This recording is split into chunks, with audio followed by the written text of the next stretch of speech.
대통령이 북한 김정은 위원장의 답방을 위한 남과 북의 노력을 주장했습니다. 북한 비핵화가 멀어지는 가운데 나온 김정은 답방 언급에 야당은 국격이 떨어진다고 비판했습니다. 총리 인사청문회에서 상권분립 훼손 논란이 불거지자 정세균 후보자는 한 번 국회의장이면 영원한 국회의장이냐고 반발했습니다. 그러면서 총선 후 협치 내각 구성을 건의하겠다고 했습니다. 추미애 법무장관이 윤석열 검찰총장과 만났지만 인사 얘기는 없었던 것으로 전해졌습니다. 예상보다 늦어지는 인사에 추 장관과 청와대의 이견 차이 때문이라는 말이 나옵니다. 총선 불출마를 선언한 박영선 중소벤처기업부 장관이 자신의 지역구 인사들에게 문 대통령의 핵심 측근인 윤건영 실장을 소개하며 오찬을 한 것으로 확인됐습니다. 선관위는 장관의 직위를 이용했다면 문제의 소지가 있다는 해석을 내놨습니다. 오늘 제주가 23.6도까지 오르며 때 아닌 철쭉이 피는 등 역대 가장 더운 1월로 기록됐습니다. 강원도엔 20mm 안팎의 겨울비가 쏟아지면서 얼음 낚시 등 일부 축제들이 잠정 중단에 들어갔습니다. 중동에 특수부대 등 추가 병력을 배치하기로 한 미군이 전략폭격기 B-52도 인도양에 투입한 것으로 알려졌습니다.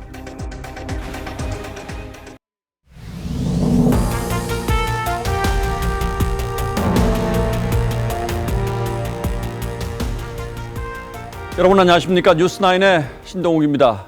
문재인 대통령이 오늘 신년사를 발표하면서 김정은 위원장의 답방 이슈를 다시 꺼내들었습니다. 재작년 평양 공동선언 때 연내 답방 형태로 합의되었다가 없던 일이 됐고 최근 들어서는 미북 간 비핵화 협상이 사실상 무산된 상황이어서 실현 가능성이 의문스러운 이 답방을 왜 다시 요청하고 나섰는지 이해하기 어려운 측면이 있습니다. 더구나 총선이 100일밖에 남지 않은 이 시점도 오해를 불러일으킬 소지가 있습니다. 오늘은 최지원 기자가 먼저 보도하겠습니다. 문재인 대통령은 남북 모두 미북 대화를 앞세웠던 게 사실이라며 남북 협력을 우선했습니다. 북미 대화의 교착 속에서 남북 관계의 후퇴까지 염려되는 지금 남북 협력을 더욱 정전시켜 나갈 현실적인 방안을 작년 무산된 김정은 위원장의 답방도 다시 제안했습니다. 김정은 위원장의 답방을 위한 여건이 하루빨리 갖춰질 수 있도록 남과 북이 함께 노력해 나가길 바랍니다. 통일부는 즉각 교류협력국을 협력실로 격상하고 답방 여건을 마련할 것이라고 했습니다. 문 대통령은 특히 미북 간 비핵화 협상이 사실상 무산된 상황에서도 개성공단과 금강산 관광 재개 의지를 드러냈습니다. 나는 거듭 만나고 끊임없이 대화할 용의가 있습니다. 개성공단과 금강산 관광 재개를 위한 노력도 계속해 갈 것입니다.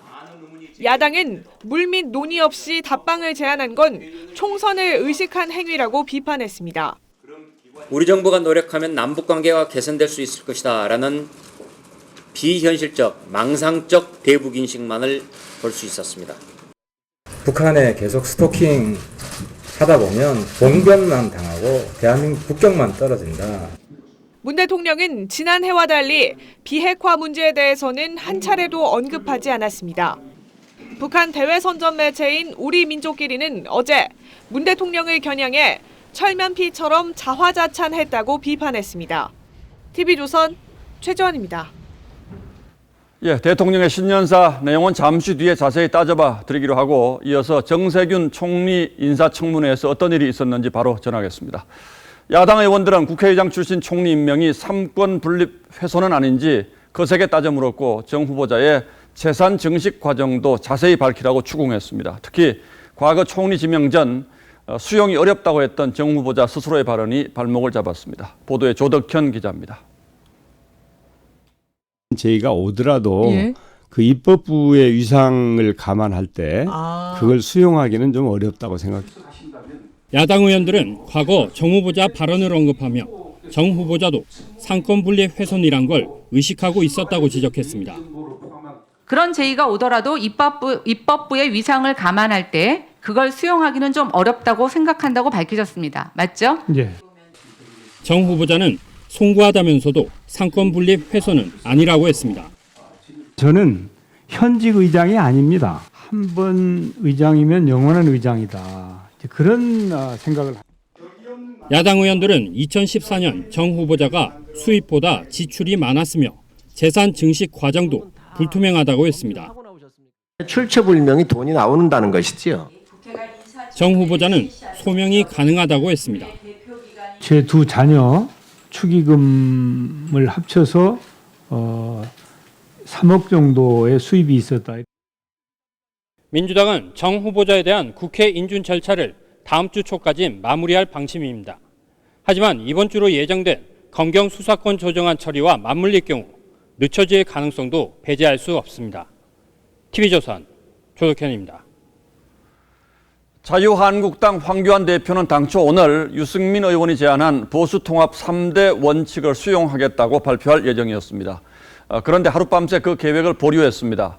새 보수당과의 통합에 반대하는 일부 친박계 의원들로부터 어젯밤 거센 항의를 받은 것으로 알려졌는데 황 대표가 이 난관을 어떻게 돌파해 나갈지 다시 한번 시험대에 섰습니다. 이태희 기자가 보도합니다. 한국당 황교안 대표가 유승민 의원의 통합 조건을 수용하겠다는 입장 표명을 보류했습니다. 검색을 해보세요. 그러니까 이제 오늘 거 어제 거만 보지 말고 한 달 전 거, 두 달 전 것도 보시고 그렇게 하세요. 한국당 관계자는 당초 오늘 발표가 예정돼 있었지만 관련 보도가 나간 뒤 일부 의원들의 반발이 있었다며 시기만 늦춰졌을 뿐 무산된 것은 아니라고 했습니다. 김진태 의원 등 친박계 의원들이 황 대표에게 직접 전화를 걸어 반발한 것으로 알려졌습니다. 새보수당은 통합 진정성이 의심된다고 했습니다. 묻지마 무조건적인 그런 통합으로는 국민 신뢰를 절대 받을 수 없다. 하태경 새보수당 책임대표는 황교안 대표를 찾아 3대 원칙에 대한 확실한 입장을 요구했습니다. 분명한 입장을 표명해달라고 요청을 했고, 황 대표는 통합 논의는 계속돼야 한다는 원칙론으로 대응했습니다. 함께 갈 수 있도록 그렇게 하기 위한 모든 노력을 다하겠다. 범보수 통합 의지를 연일 강조하고 있는 황 대표가 당내 친박계의 반발을 어떻게 돌파하느냐가 보수 통합의 첫 번째 시험대가 될 전망입니다. TV조선 이태희입니다.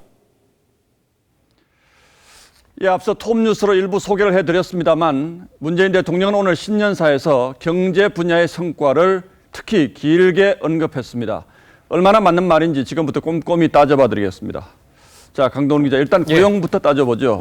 문재인 대통령은 지난해 신규 취업자 수가 늘어서 고용률이 증가했다 이렇게 얘기를 했죠. 맞습니다. 이건 얼마나 맞는 말입니까? 일단 고용률이 증가한 것은 맞습니다.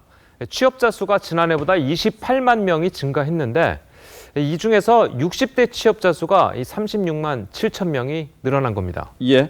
우리 경제의 허리로 불리는 40대 취업자 수는 오히려 지난해에 비해서 16만 5천 명이 감소했습니다.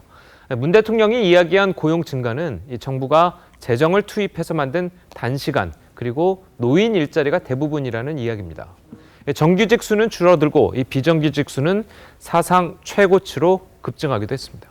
고용의 질은 얘기하지 않고 단지 취업자 수 증가만 가지고 이렇게 평가를 하는 거군요. 그렇습니다. 자, 다음은 수출 문제 좀 따져보죠. 문재인 대통령은 작년에 우리나라가 수출 7위국을 지켰고 또 연속 흑자도 기록했다 이렇게 얘기했죠. 예, 맞습니다. 그런데요, 우리나라는 원래 2018년까지는 수출 6위의 국가였습니다. 예. 자, 그러다가 2019년 전반기에 7위로 떨어진 거고 그 뒤로 7위를 지켜왔다는 이야기입니다. 자, 사실 이 부분은 자찬할 것이 아니라 오히려 아쉬워야 하는 부분입니다. 자, 우리나라의 수출은요, 지난해 매달 마이너스 증감률을 보였고 결국 지난해 수출 감소율은 글로벌 금융위기 이후 10년 만에 이 두 자릿수를 기록하기도 했습니다.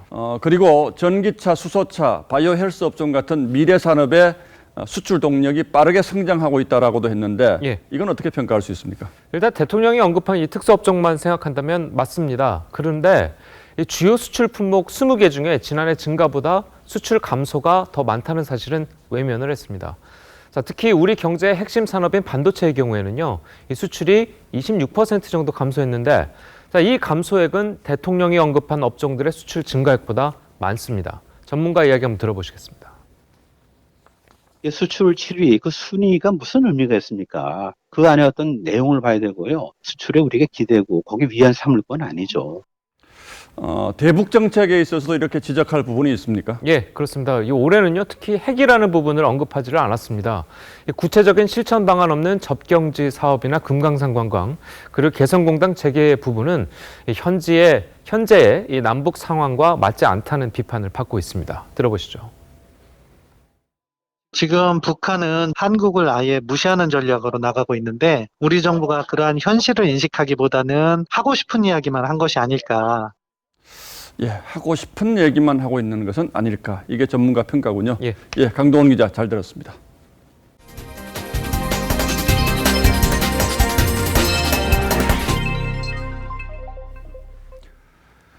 어제 청와대를 떠난 윤건영 전 국정기획상황실장은 올해 총선에서 박영선 중소벤처기업부 장관의 지역구인 서울 구로을 출마가 유력하다고 합니다. 그런데 박 장관과 윤 전 실장이 지난 연말 구로구청장과 시구 의원들을 불러서 오찬을 함께한 것으로 확인되었습니다. 청와대를 24시간 챙겨야 하는 상황실장 신분으로 미리 지역구를 챙긴 것도 문제지만 선거 중립 의무가 있는 현직 장관이 이런 자리를 주선한 것도 적절치 못했다는 지적이 많습니다. 선거법 위반 논란도 불가피해 보입니다. 서주민 기자의 단독 보도입니다. 박영선 장관의 지역구인 서울 구로을 지역입니다. 성탄절인 지난달 25일 박 장관은 이 지역 출마를 준비해온 윤건영 전 국정기획상황실장을 데리고 지역구 정치인들과 오찬을 함께했습니다. 아마 박영선 의원하고 약속이 있었던 것 같고 점심 먹자고 일러보는 바람에 제가 갔더니 윤건 실장이 있더라고요. 이 자리엔 이성 구로구청장과 시 구의원을 비롯해 동단위 책임자인 지역협의회장 등 10여 명이 참석했습니다. 모두 선거 때 영향력을 발휘할 수 있는 인사들입니다. 두 사람은 다른 일정도 함께했습니다. 박영선 장관과 윤건영 전 실장은 지난 성탄절 이 교회를 찾아 신도들에게 인사를 했고 지난 1일에도 다른 성당에서 미사를 함께 올렸습니다. 선거관리위원회는 국회의원이라도 현직 장관은 선거 중립 의무가 있다며 장관의 직위를 이용해 특정인에게 선거 도움을 줬다면 문제의 소지가 있을 수 있다고 밝혔습니다. 박 장관은 연락이 닿지 않았고 윤 전 실장은 통화가 됐지만 관련 질문엔 답하지 않았습니다. TV조선 서주민입니다. 추미애 법무장관이 취임 후 엿새 만에 윤석열 검찰총장과 상견례를 가졌습니다. 예상보다 긴 35분 동안 덕담과 환담이 오갔다는 게 법무부와 대검의 공통된 설명이긴 한데 현장에서는 팽팽한 긴장감이 느껴졌다는 게 저희 취재기자의 전언입니다. 보도에 김태훈 기자입니다. 오후 3시 국무회의를 마친 추미애 법무장관이 법무부 청사에 들어섭니다. 청와대나 여권 수사하는 지휘부도 혹시 인사 대상에 포함되나요, 장관님? 1시간 뒤 법무부 외청장이란 호칭으로 예방 일정이 공개됐던 윤석열 검찰총장이 장관실로 향합니다. 추미애 장관이 만나서 검찰 인사과정을 공개하기. 추 장관과 윤 총장의 첫 만남은 참모진이 배석한 가운데 35분 동안 진행됐습니다. 법무부와 대검은 면담 종료 직후 검찰개혁 입법 정착을 위한 장관의 협조 당부에 검찰총장이 공감했다는 똑같은 내용을 공개했습니다. 관심을 모으고 있는 검찰 인사 관련 언급이 있었는지는 확인되지 않았습니다. 법무부와 대검 모두 공식적으로는 취임 인사를 위한 통상적 예방이었다며 인사 관련 논의에 대해선 선을 그었습니다. 하지만 당초 10여 분으로 예상했던 회동이 30분 넘게 진행된 데다 배석한 양측의 참모진 구성으로 볼 때 인사 관련 논의가 있지 않았겠냐는 관측도 나오고 있습니다. 관심을 모으고 있는 검사장급 인사는 검찰 인사위원회를 거쳐 확정될 전망입니다. TV조선 김태훈입니다. 오늘 추미애 장관과 윤석열 총장의 만남에서 검찰 인사 문제는 크게 거론되지 않은 것으로 지금까지 알려졌습니다. 하지만 이건 추 장관의 고민이 그만큼 깊다는 뜻이기도 할 겁니다. 이미 청와대와 마찰이 있다는 보도도 나왔고 야당 역시 인사가 잘못되면 법적 대응도 불사하겠다며 압박하고 있습니다. 오늘의 포커스는 진퇴양난의 추미애 장관에 맞춰보겠습니다. 추미애 장관은 역대 어느 법무장관보다 청와대의 각별한 예우를 받으며 임명됐습니다. 오전 7시에 임명돼 바로 1시간 뒤 문재인 대통령과 현충원을 참배했죠. 아주 잘 해내시리라고 그렇게 기대를 합니다.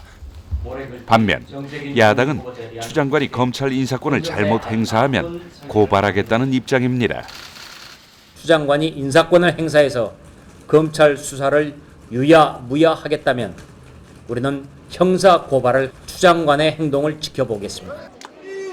추 장관 본인도 당대표 시절 청와대 울산시장 하명 수사 의혹과 관련해 고발된 상태죠. 이런 상황에서 정광석화처럼 진행될 것으로 예상됐던 검찰 인사가 지체되는 분위기입니다. 청와대와 추 장관이 이견을 보이는 게 아니냐는 얘기가 흘러나옵니다. 먼저 검찰 인사를 총괄하는 법무부 검찰국장에 비검사 출신이 거론되면서 논란이 일었죠. 검찰국장은 검사로 보한다고 한 법무부 직제 위반 아니냐는 지적이 나왔습니다. 검찰 수사의 핵인 서울중앙지검장에는 진보 성향인 우리법 연구회 출신 인사가 하마평에 올랐죠. 이른바 조국, 유재수, 울산시장 선거 사건 등으로 청와대를 수사 중인 검찰의 수사라인 교체 여부도 관심사입니다. 하지만 한 전직 검찰총장은 수사검사 인사 조치는 직권남용에 해당돼 훗날 수사 대상이 될 수 있다고 했고, 지난해 8월 인사를 한 지 5개월도 안 돼 또 인사를 할 경우 차장, 부장검사의 필수 보직 기간을 1년으로 정한 검찰 인사 규정에도 어긋난다는 지적이 나옵니다. 청와대와 추 장관, 또 윤석열 검찰총장의 정확한 의견은 알려지지 않고 있습니다. 하지만 검찰 인사를 담당하는 민정수석과 비서관 등 청와대 인사들 중에 검찰 출신이 없어 인사 혼선이 빚어지는 게 아니냐는 우려가 나옵니다.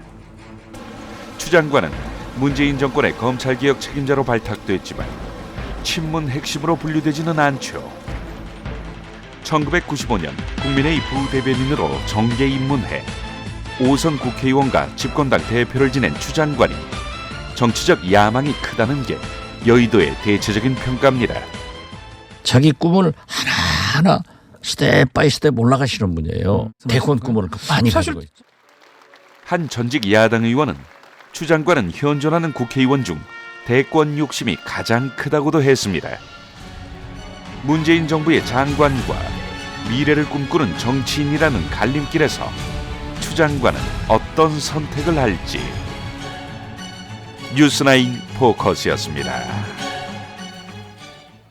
미국이 B-52 폭격기 6대를 인도양에 급파해 이란과의 무력 충돌 대비에 나섰습니다.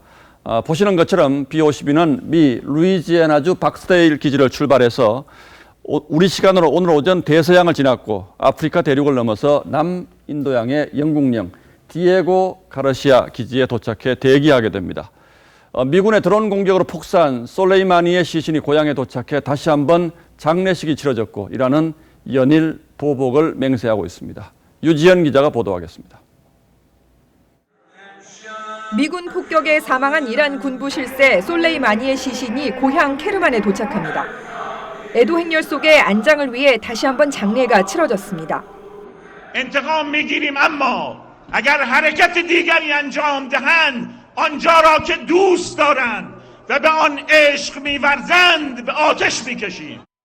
40년 전 이란에 억류된 미국인 수만큼 공격 목표를 정했다는 트럼프 대통령을 향해 로하니 대통령은 1988년 미군의 자국 항공기 격추로 숨진 290명을 기억하라고 받아쳤습니다. 미국은 3,500여 병력과 특수전 부대를 중동에 증파한 데 이어 상륙전 부대를 전진 배치했습니다. 핵탄두와 순항 미사일 탑재가 가능한 B-52 전략 폭격기 6대도 인도양에 급파했습니다. Why in the world they're allowed to maim people, put off roadside bombs, kill our people, torture our people. 국제사회가 확전 자제를 촉구하는 가운데 백악관은 이란과 핵 재협상이 가능하다고 밝혔지만 이란이 선 경제 제재 해제로 맞서 가능성은 크지 않다는 분석입니다. 트럼프 대통령은 핵 합의 탈퇴를 선언한 이란을 향해 결코 핵무기를 갖지 못할 것이라고 압박했습니다. TV조선 유지현입니다. 그런데 트럼프 대통령의 이번 공격 결정이 너무 충동적이었다는 비판이 미국 내에서 확산하고 있습니다. 장기 전략 없는 즉흥적 결정으로 미국인들을 오히려 위험에 빠뜨렸다는 주장도 나오고 있습니다. 탄핵 위기까지 겹친 트럼프로서는 그야말로 내우 외환의 상황입니다. 보도에 송지욱 기자입니다. 트럼프 미 대통령은 호전적 트윗을 제외하곤 이란의 보복을 차단할 장기적 전략 수립이 없다고 CNN이 지적했습니다. 지난주 드론 공격으로 통제권을 상실할 위험에 이미 처해 있다며 탄핵 심판 문제를 둘러싼 대치도 점점 악화하고 있다고 보도했습니다. 이란 문화에서 중요한 곳을 보복 공격할 거란 트럼프의 발언은 국내외에서 큰 비난을 샀습니다. The president seems to say we are targeting cultural sites, which would be illegal. He didn't say he's targeting cultural sites. But that would still violate international law if they are cultural sites. If. I'm telling you. 민주당 소속 애덤 시프 하원 정보위원장은 대통령의 동기는 알 수 없지만 이번 공격은 전 세계 미국인에 대한 위험을 가중시켰다고 비판했습니다. 솔레이마니 사령관 제거엔 대이란 강경파 폼페이오 국무장관이 큰 영향을 미쳤다고 워싱턴 포스트가 보도했습니다. 트럼프 대통령과 불화로 경질됐던 볼턴 전 보좌관은 상원이 우크라이나 스캔들 관련 탄핵 심판의 증인으로 부를 경우 증언할 뜻이 있다고 밝혔습니다. TV조선 송지욱입니다. 우리 군이 북한의 단거리 미사일에 대응할 수 있는 패트리엇3 요격 미사일을 청와대 뒤편에 배치한 것으로 확인됐습니다. 배치 결정은 이미 지난 2017년에 난 것이지만 고심하다가 올 초 결국 배치를 실행에 옮긴 것으로 알려졌습니다. 박재훈 기자가 취재했습니다. 우리 군이 운영 중인 지상 배치형 요격 미사일 패트리엇3입니다. 지난 2017년 고고도 미사일 방어 체계인 사드를 경북 성주에 배치한 이후 군은 단거리 미사일 공격에 취약한 서울 도심 방어를 위해 남부권의 패트리엇 부대를 수도권으로 옮기는 방안을 추진해왔습니다. 결국 올해 초 청와대 뒤편의 북악산에 패트리엇 포대를 배치한 겁니다. 현재 우리 군은 이곳 북악산에 배치한 1개 포대를 포함해 총 4개의 패트리엇 포대로 수도권 방어망을 형성한 것으로 알려졌습니다. 우리 군이 운용하는 패트리엇3는 고도 약 25km에서 탄도미사일을 직접 타격해 요격하는 방식입니다. 북한이 지난해 5월 이후 집중적으로 시험 발사한 이스칸데르급 KN-23을 요격할 수 있다는 게 군 당국의 설명입니다. 내년부터 2023년까지 미국에서 도입하는 패트리엇3 개량형은 요격 고도가 40km까지 올라가 요격 확률을 높일 수 있습니다. 패트리엇3 MSE 최신 버전을 도입되어 북한의 탄도미사일 방어에 대한 역량을 계속 갖춰갈 것으로 생각됩니다. 군은 요격 체계를 강화해 북한의 신형 미사일로부터 수도권 방어 능력을 키우겠다는 입장입니다. TV조선 박지훈입니다. 전국적으로 겨울비치고 많은 비가 내렸는데 특히 오늘 제주 날씨는 그야말로 완연한 봄이었습니다. 5월에나 피는 분홍 철쭉이 꽃망울을 터뜨릴 정도였는데 낮 최고 기온이 23도를 넘어선 건 1월 기록으로는 97년 만입니다. 이렇게 제주에 이상 기온이 나타나는 이유는 바로 시베리아 고기압의 답이 있습니다. 이 겨울 추위는 시베리아 고기압이 우리나라 쪽으로 내려오면서 나타나는데 온난화의 여파로 현재 시베리아 기온이 예년보다 6도 정도 높은 상황입니다. 이 때문에 시베리아 고기압이 우리나라 쪽으로 느린 속도로 내려오는 탓에 남쪽에서 올라온 따뜻하고 습한 남서 기류를 막지 못하고 있는 겁니다. 그럼 계속해서 오선열 기자가 대체 언제 겨울다운 날씨가 이어질지 전하겠습니다. 메마른 가지 사이로 분홍 꽃잎이 고개를 내밀었습니다. 늦은 봄인 5월에나 피는 철쭉이 화사한 자태를 선보입니다. 한겨울에 핀 철쭉은 시민들의 발길을 붙잡습니다. 근데 오늘 막 더운 봄 날씨 돼버리신 게 너무 더운 막 난 스카프 했던 아니야. 거리에는 두꺼운 외투 대신 반팔을 입은 시민들도 눈에 띕니다. 계절이 겨울을 건너 곧바로 봄으로 옮겨간 듯한 날씨입니다. 나오니까 너무 더워가지고 겨울 날씨가 같지 않아요. 봄 날씨 같아요. 비 온다고 했는데 비도 안 오고요. 오늘 제주 낮 최고 기온은 23.6도, 1923년 기상 관측 이래 97년 만에 가장 높습니다. 제주 대부분 지역은 20도를 육박하는 따뜻한 날씨에 1월 역대 최고 기온을 기록했습니다. 서쪽으로부터 저기압이 접근하면서 그 사이에 있는 따뜻한 수증기가 우리나라로 다량 유입되었기 때문에 제주도와 일부 남해안에는 기온이 높게 나타났습니다. 기상청은 내일부터 북쪽에서 찬 공기가 내려오면서 다시 추운 날씨를 보이겠다고 밝혔습니다. TV조선 오순열입니다. 네, 남쪽 지역은 이례적인 따뜻한 날씨의 비상이었고 수도권과 강원 지역은 겨울비로 혼란스러웠습니다.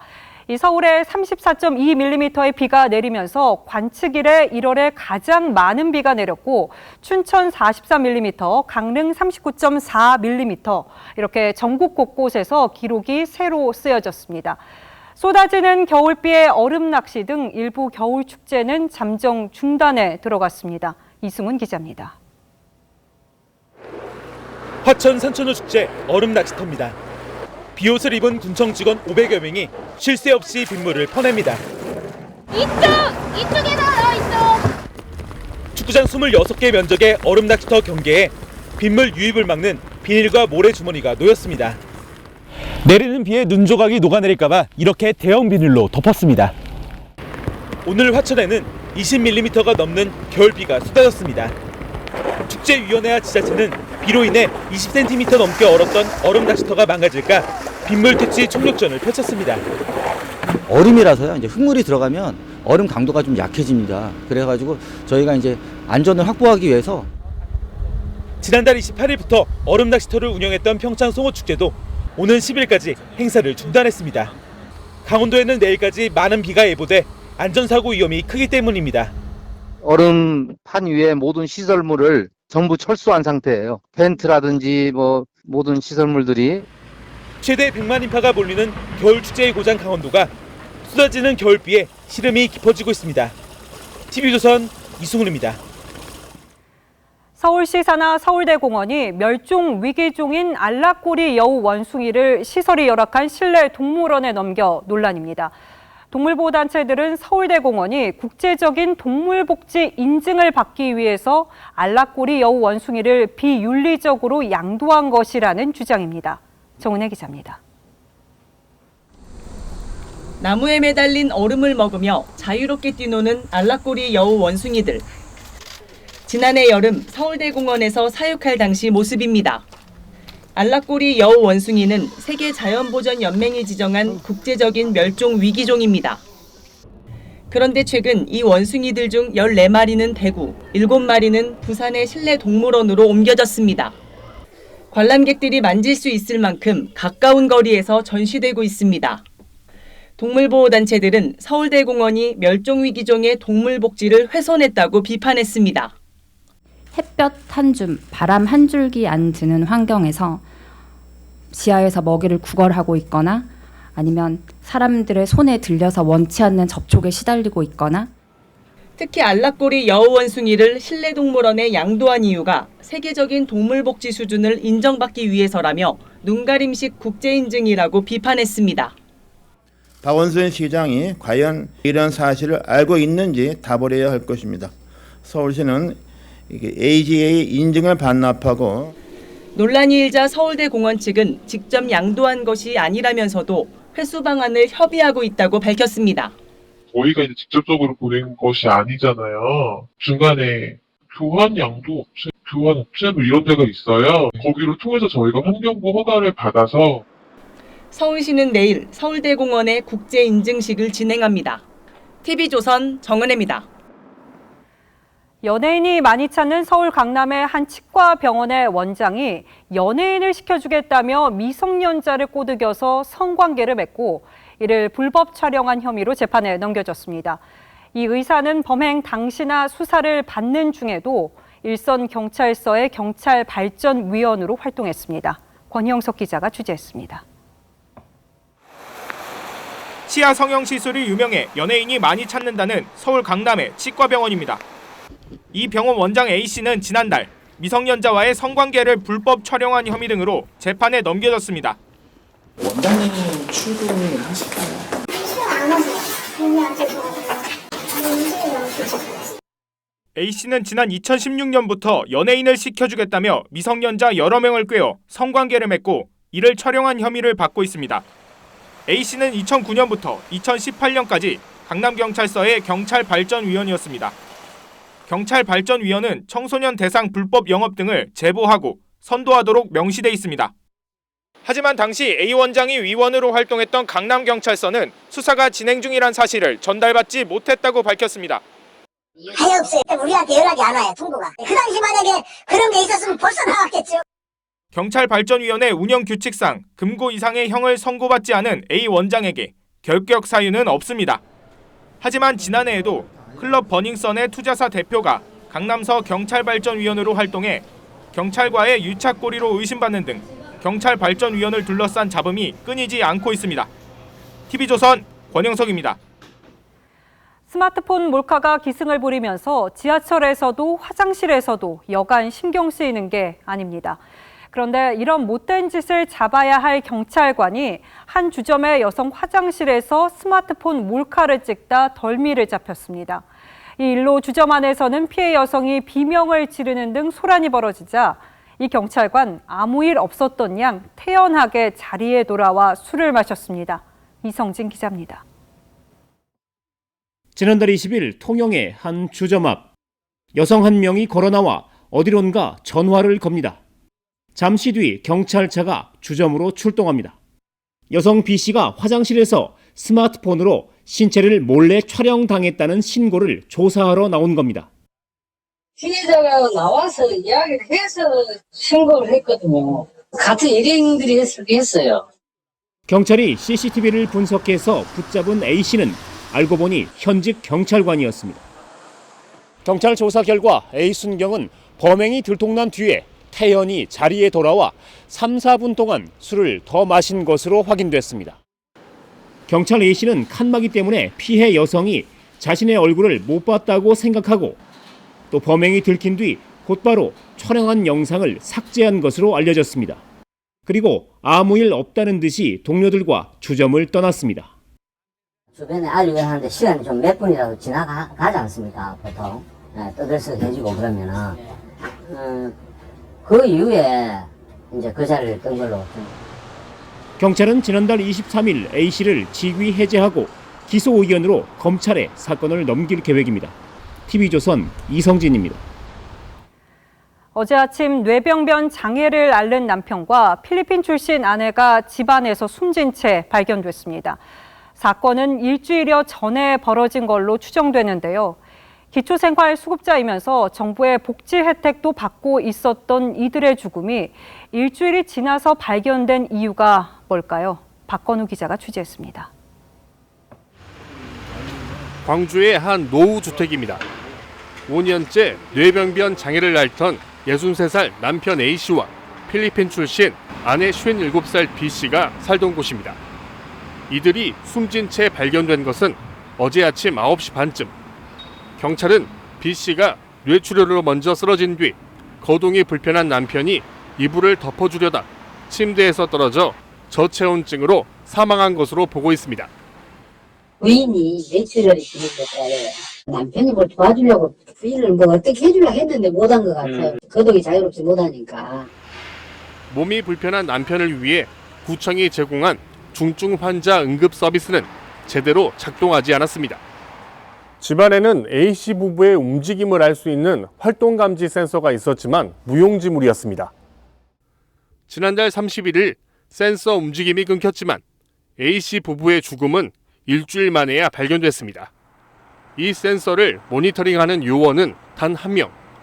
요원 한 명이 191개 가정을 관리합니다. 교대 인력도 없어 늦은 밤이나 주말에는 업무에 공백이 발생합니다. 저희 같은 경우는 한 300세대 미만은 한 명으로 지금 돼 있거든요. 그래서 저희가 191세대라 지금 한 명으로 돼 있어요. 지침 책자에. 전문가들은 독거노인과 중증 장애인 가정에 안전장치를 활용하는 인력 확충이 필요하다고 강조했습니다. TV조선 박건우입니다. 자, 여기 재산과 관련된 각종 서류가 있습니다. 우선 은행에서 발급받은 예금 잔액 증명서가 있고 주식거래 내역서도 있습니다.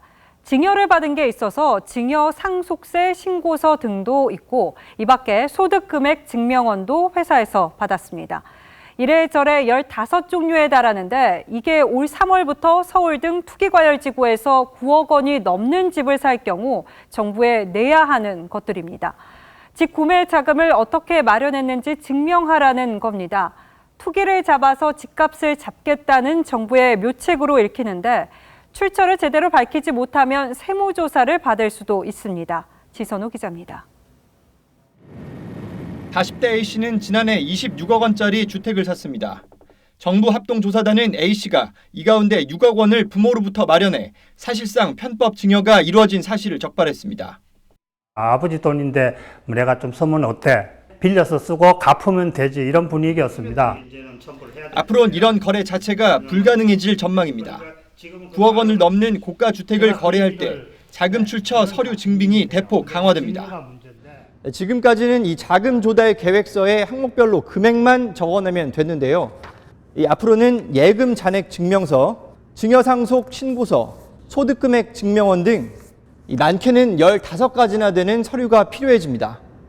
증여나 상속을 받았다면 누구에게 얼마를 받았는지, 자산은 현금인지 금이나 보석 같은 현물인지, 심지어 가상화폐인지까지도 밝혀야 합니다. 제대로 자금 출처를 소명하지 못하면 세무조사 대상이 됩니다. 가산세 폭탄을 맞을 수 있는 부분인 거죠. 오히려 정직하게 신고를 맞춰서 하는 부분들이 가장 합리적인 절세에 해당하는 상황이 됐다라고 볼 수 있겠습니다. 이번 부동산 거래 관련 시행령 개정안은 이르면 3월부터 시행됩니다. TV조선 지선호입니다. 다음 뉴스입니다. 검찰 인사에 앞서 통상 청와대 민정 라인이 인사 대상자에게 문제는 없는지 검증을 하고 명단 작성에도 관여하는데 지금 이 문제가 논란거리입니다. 아시는 것처럼 최강욱 공직기강비서관을 비롯한 민정 라인의 핵심 책임자들이 검찰 조사를 받고 있기 때문이죠. 그렇다고 현직에 있는데 빠지라고 할 수도 없는 참 난감한 상황이 벌어지고 있습니다. 백대우 기자가 취재했습니다. 청와대 민정수석실 업무 분장표입니다. 공직기강 비서관은 고위공직자 인사검증을, 민정비서관은 국정 관련 여론 수렴 등을 담당합니다. 김조원 민정수석이 비법조인이라 청와대에선 최강욱 공직기강 비서관과 이광철 민정비서관 등 두 민변 출신 비서관이 검찰 인사검증과 명단 작성 등을 담당한 것으로 전해집니다. 그런데 공교롭게도 이른바 민정검증 라인에 있는 두 비서관 모두 검찰 수사 대상에 올라 논란입니다. 검찰은 2018년 울산시장 선거를 앞두고 당시 민정비서관실 선임행정관이었던 이 비서관이 김기현 전 시장과 관련한 비리 첩보 생산과 이첩에 관여해 선거에 부당한 영향력을 행사했다고 보고 있습니다. 최 비서관은 조국 전 장관 아들의 허위 인턴 증명서에 가담했다는 혐의입니다. 이 비서관과 최 비서관은 각각 송병기 부시장에 대한 구속영장과 조국 전 장관 공소장에 공범으로 적시됐습니다. 검찰은 두 사람을 소환 조사할 예정인데 최 비서관은 검찰과 출석 문제를 놓고 마찰을 벌였습니다. 진중권 전 동양대 교수는 최 비서관에 대해 도둑이 자기를 수사하는 검사를 감찰하는 꼴이라며 검찰이 적폐에게 청산당하는 험한 꼴을 보는 상황이라고 했습니다. TV조선 백대우입니다. 청와대 울산시장 선거 개입 의혹을 수사 중인 검찰이 한병도 전 청와대 정무수석을 소환했습니다. 검찰은 한 전 수석이 임동호 전 민주당 최고위원의 출마를 포기시키기 위해서 공직을 제안한 것으로 보고 11시간 동안 강도 높은 조사를 벌였습니다. 이재중 기자가 보도하겠습니다. 임동호 전 민주당 최고위원은 재작년 6.13 지방선거를 앞두고 자신에게 일본 고베 영사 자리를 제안한 사람으로 한병도 전 정무수석을 지목했습니다. 이를 알아보니까 외교관 자리보다는 이제 이게 공공기관도 있던데 우리는 그런 게 더 쉽지 않겠냐 이런 물음이 있었고. 이후 임 전 의원은 친구끼리 얘기일 뿐 선거 불출마 대가는 아니었다고 번복했지만 검찰은 불출마 대가일 가능성을 배제하지 않고 있습니다. 서울중앙지검 공공수사 2부는 지난 3일 한 전 수석을 피의자 신분으로 불러 이 부분을 집중적으로 캐물었습니다. 검찰은 임 전 최고위원의 재작년 2월 당내 경선 포기 과정에서 한 전 수석의 역할이 있었는지 밝히기 위한 질문도 한 것으로 전해집니다. 송병기 울산부시장의 업무수첩에 포함된 것으로 알려진 임동호 제거, 자리 요구, 오사카 총영사 등의 메모가 기재된 시점에 한 전 수석의 행적도 조사한 것으로 전해집니다. 청와대를 정조준한 검찰 수사가 한 전 수석을 넘어 윗선으로 향할 가능성도 제기됩니다. TV조선 이재중입니다. 잠시 뒤 미국 라스베이거스에서는 세계 최대 가전전시회 CES가 개막합니다. 화두는 역시 인공지능입니다. 각종 로봇과 가전제품이 만나면 어떤 모습일지 김자민 기자가 현장을 미리 들여다봤습니다. Bali, say hi to the audience. 동글동글 공 모양 로봇이 말을 알아듣고 움직이는 사람을 졸졸 따라다닙니다. 사람이 뛰면 같이 뛰고 부르면 쪼르르 오기도 합니다. Good boy. 영화 스타워즈에서 사람을 돕던 공 모양 로봇을 연상케 합니다. 스마트폰 등 IT 기기와 연동해 집안 곳곳을 돌보는 집사 로봇입니다. Intelligent robots that live by your side and react to your needs every day. 사람이 전혀 없는 로봇 레스토랑도 나왔습니다. 삶은 국수를 망에 걸러 툭툭 물기를 털어내고 그릇에 옮겨 담거나 설거지까지 로봇 스스로 척척 해냅니다. 복잡하고 힘들고 반복적인 일들은 맡겨놓고 사람은 좀 더 존중받고 가까이에서 서비스를 받을 수 있고. 가전업체들의 초고화질 TV 경쟁도 치열해졌습니다. 삼성전자는 테두리가 전혀 없는 대형 TV를 깜짝 선보였고 LG전자는 종이장처럼 얇아 벽에 딱 달라붙는 TV를 공개했습니다. 해외 업체들의 추격도 빨라졌는데 중국 하이센스는 LG전자가 지난해 세계 최초로 선보인 돌돌 말리는 롤러볼 TV를 1년 만에 똑같이 모방해 내놨습니다. TV조선 김자민입니다. 어제 안치홍 선수가 롯데와 계약을 했지만 프로야구 FA 시장은 여전히 한파가 몰아치고 있습니다. 대형 계약이 없고 아직 절반 이상이 계약을 못 맺고 있는 상황인데요. 그 이유를 박상준 기자가 분석했습니다. 국가대표 유격수에 20개 이상의 홈런을 쳐낼 수 있는 중장거리 타자. 또 기아의 2017년 우승을 이끌었던 피스톤 콤비까지. 이른바 준척급이 다수 포진된 올 FA 시장. 하지만 구단들의 반응은 아직 차갑기만 합니다. 자유계약 선수 19명 중 팀을 찾은 선수가 7명. 이 중 최고액은 LG 오지환의 4년 40억 원이고 플러스 옵션을 포함하면 안치홍의 4년 56억 원이 최고입니다. 지난해 NC 포수 양의지는 125억 원의 계약을 이끌어냈고 SK 최정도 106억 원. 그야말로 격세지감입니다. 올 시즌 구단들이 영입을 꺼리는 이유. 투자에 비해 위험 부담이 큰 데다 선수 육성과 트레이드가 더 실용적이라고 판단하기 때문입니다.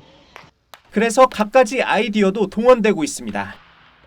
안치홍을 영입한 롯데는 2년간의 활약을 지켜보고 구단이 계약 연장 여부를 결정할 수 있는 이른바 옵트아웃 개념을 도입했습니다. 선수에게도 굉장히 좀 좋은 도전의 기회가 될 수 있는 그런 계약이고 구단의 입장에서도 3, 4년 차에 대한 부담감을 좀 덜 수 있는 또 그런 좀 좋은 계약이 서로에게 좋은 계약이 아닌가 생각합니다.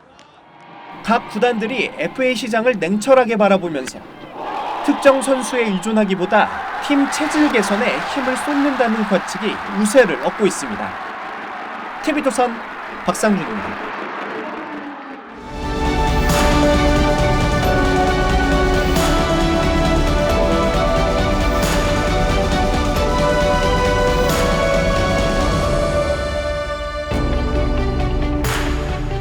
노벨상을 받은 동물행동학자 콘라드 로렌츠는 각인 효과로 유명하죠.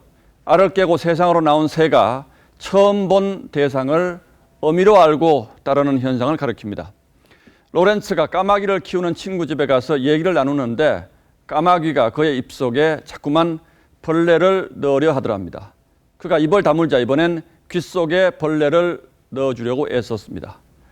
자기도 사람이라고 착각하는 까마귀가 로렌츠에게 한 구애의 몸짓이었던 겁니다. 하지만 아무리 호감을 표시해도 퇴짜를 맞으면 짝사랑이 되고 맙니다. 그리고 시인은 짝사랑을 넘어 외사랑의 경지까지 갑니다.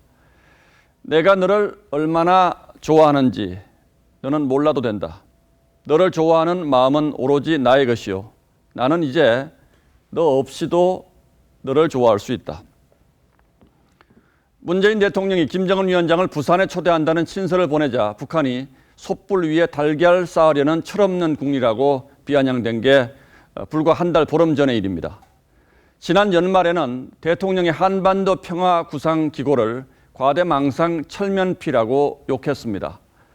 남북 평화경제 구상은 소대가리가 웃을 일, 비무장지대 국제평화지대화는 새치 혓바닥 장난이라고 삿대질한 것도 반년이 되지 않았습니다. 그리고 오늘 신년사에서 대통령은 김정은 답방 한반도 평화 3원칙 남북 평화경제 비무장 평화지대를 다시 말했습니다.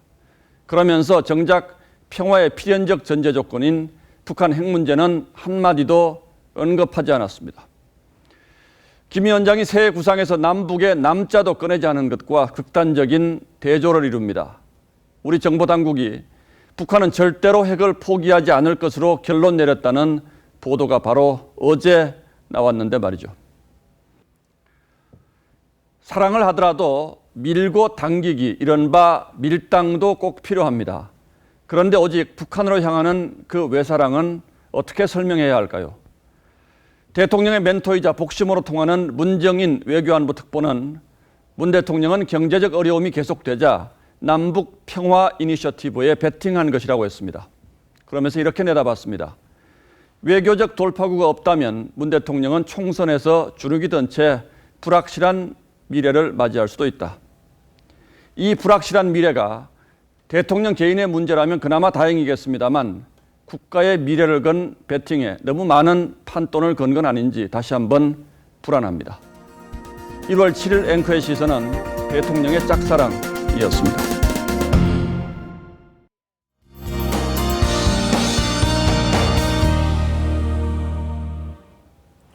겨울비가 추적추적 내리고 있는데요. 내일 오후까지 이어지겠습니다. 남부 지역보다는 중부 지역에 많은 비가 집중될 텐데요. 대체로 30에서 80mm가 예상되고 영동 지역은 120mm 이상 오겠습니다. 기온이 낮은 지역에서는 눈이 내리겠습니다. 특히 강원 산간에서는 폭설에 대비하셔야겠는데요.